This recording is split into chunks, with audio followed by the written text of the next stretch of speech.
እንዲበሉት ለአንድ ሰው ማር በጣም ጥሩ ነው፣ ማር ይጣፍጣል፣ ማር በጣም ድንቅ ነው፣ ማር አቤት ሲጣፍጥ። ሰውየው አሁን ጣፈጠው? ምን ሲለው ነው የሚጣፍጠው? ሲቀምሰው ነው። መንግስተ ሰማያትን ሲቀምሱት ነው።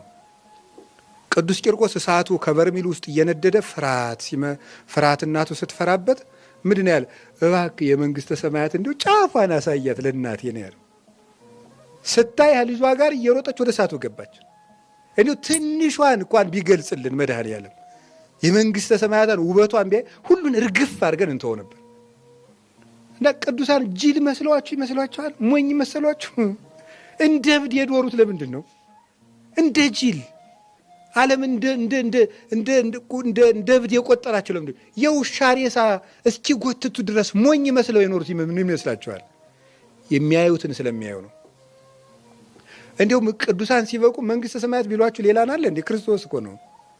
ቦታም አለን ግን እና ጌታችን ኢየሱስ ክርስቶስ እነሱ ሲያድርባቸው በሌላ ሀገር የሌለ ነው የሚመስላት ያች ነፍስ። አረጋዊ መንፈሳዊ እንደሚለን በቃ የእግዚአብሔር ሀገሩ እኔ ብቻ ነኝ ብላ እስክታስብ ድረስ ነው የምትረካው። እግዚኦ እግዚኦ። ለዚህ ነው ጸማት ነፍሴ ለካ ያለ ነብዩ። ነፍሴ አንተን ምን አለች ነው? ተጠማች፣ ናፈቀችህ ነው። እና ምጽአት ክርስቶስን የናፈቅነውን ሙሽራችን ክርስቶስ የምንጠብቅበት ቀን ነው። ለዚህ ነው ጌታ በሰርግ ቀን መስሎ መንግስተ ሰማያት የሰርግ ቤትን ትመስላለች። 10 ደናግል ነበሩ። ሙሽራው መጣ እና ራሱን በሙሽራ የመሰለው እንድንጠላው ሳይሆን በጉጉት እንድንጠብቀው ስለፈለገ ነው ጌታ። ነገር ግን ነው የዛን ጊዜ ምን ያደርጋቸዋል አለ? በቀኝ ያቆማቸዋል። ወለለ ጸኑ በሃይማኖት ርትዕት በቀናች ሃይማኖት የጸኑትን ይሬስዮሙ በይማኑ። በየት ያቆማቸዋል አለ? በቀኙ ያቆማቸዋል አለ። በምን መጥቶ ነው በቀኙ የሚያቆመን? በስጋው። ለምንድነው በስጋው ያለው? በዚህ ስጋ መጀመሪያ ምን ሰጥቶን ነበር? ጥምቀት በሉ። ምን ሰጥቶን ነበር? ወንጌል በሉ። ምን ሰጥቶን ነበር? ልጅነት በሉ። ምን ሰጥቶን ነበር? ስጋው ደሙ። እንግዲህ በዚህ ስጋው ደሙ ሊያወርሰን፣ በዚህ ስጋው መንግስቱን ሊያወርሰን ይመጣል። በዚህ ስጋው ደግሞ ሰጥቶን ካልተጠቀምንበት በዚሁ ስጋ ሊፈርድብን ይመጣል። እንግዲህ ይመጣል። ያን ጊዜ በቀኝ ያቆማቸዋል። በክብር ማለት ነው። ቀኝ መዋኢ ነው። በድል ነሽነት በቀኝ ያቆማቸዋል። በአሸናፊነት በክብር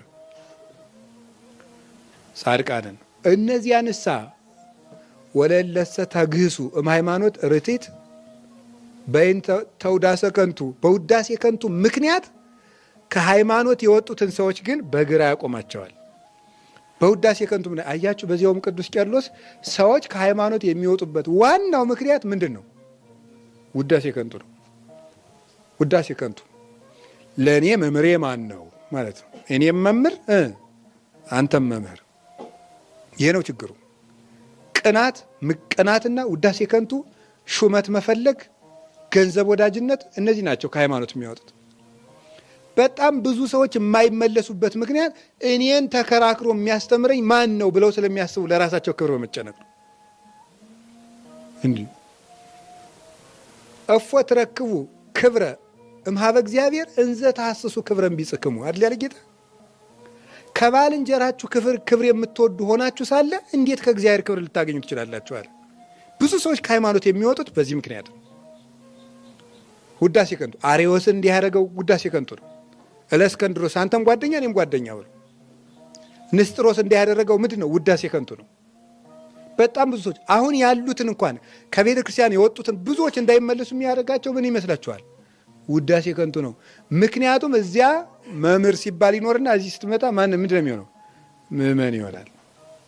እንዴት ብሎ በምዕመን ወንበር ሊቀመጥ? እዚያ መምህር አይደል እንዴ? እዚያ መንፈስ ቅዱስን የሚያድል የሚሞላ አይደል እንዴ? እዚያ በህዝቡ ጸለይ አይደል እንዴ? እንዴት እዚያ በታችኛው እርከን ይቀመጥ?